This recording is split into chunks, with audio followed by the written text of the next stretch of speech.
Hi guys, this is Jen Jones from Hello Literacy, and I want to take a minute to show you how you can use this newest product paperlessly or with iPads, so without actually having to print anything out. So you've purchased the product from TPT, you've downloaded it, and now it's on your computer. So the next best thing to do is to go ahead and email the product to yourself. And I've gone ahead and done that. I've emailed the product to myself, and I've emailed myself the PNGs, okay, which are the image files, not the PDF. So each page, all 18 pages, are individual image files, and it's easier for basically those pages sit in your camera roll instead of in iBooks. So I've gone ahead and emailed them to myself. When you click on the email and you scroll to the bottom here where all of the attachments are, all you have to do is click the curvy arrow down at the bottom, and the message comes up to save all 17 images. So when you click on save all 17 images, it comes up and stored in your camera roll. I'm going to go ahead and cancel because I already stored them to my camera roll.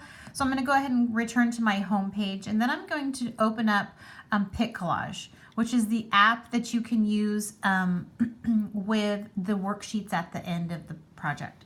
So I'm going to go ahead and create from scratch by simply hitting that create button at the bottom. And then I'm going to select photos, and I'm going to find the sheet that has that one on it that we're going to use right now, which is this page right here, which is the page where it has the animals listed. Now, you'll notice that the page comes up kind of cattywampus like this. All you have to do right here is just kind of situate it in the center of the page. But if you double click the picture, that means double tap, means 2 taps twice fast. Then you'll notice the image, prompt, it says set as background, and that's what you want to select. You want to select it as the background, and once you do, you'll notice that it came up in the background, but your picture is still here. Flick it up. Flick it up to send it to the trash can. Now, no matter where you touch on your screen, the sheet is saved and it won't move anywhere. Now what you want to do is you want to retrieve pictures, real images of monkeys and bears and lions and elephants. So you're going to hit the plus sign. And instead of selecting photos, since you don't have pictures of those things on your camera roll, you're going to do this one, the web search. So select web search, and right here you're going to type in, or the students will type in the word monkey. Monkey, and once you hit monkey, you hit search, and then all of these different pictures of monkeys will come up, and so you can pick whichever one you like or the students like. As soon as you click it, you hit the check mark at the top, and now the monkey appears, and so you're going to rearrange, squeeze and pinch so that the monkey picture fits in the monkey box. Again, you're going to repeat, hit the plus sign and hit web search again. This time we're going to look for a bear. And as soon as we type in a bear, we're going to hit search. I try to find pictures that are more in the landscape mode, so it fits better in the space.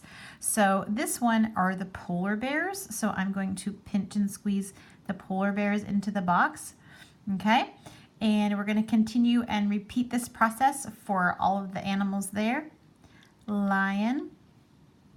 Go ahead and add lion, and remember, you're just continually adding plus sign, web search, selecting it and hitting the check box and fitting it into the box there. Now for the very last one, here where it says animals, I went ahead and added several animals there. So when you type in the word animal, lots of different animals come up.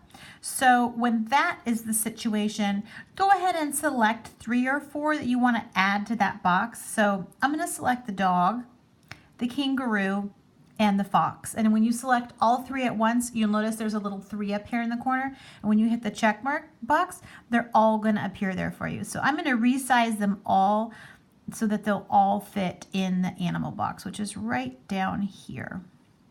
So now you have all 3 pictures in the animal box. Now I'm actually recording this on my iPad Pro, and I'm completing this project on my phone. The students would never be completing this project probably on such a small device like this one.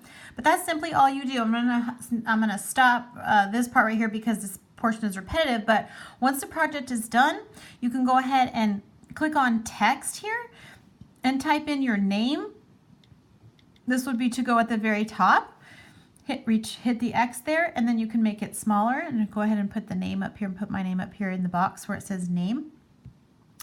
And then this arrow down here is going to be saving it to your camera roll. So it says save to library, which is the same thing as camera roll.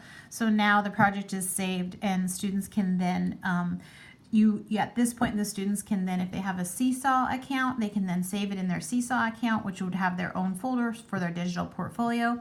And that is how you complete this project, this page in PicCollage.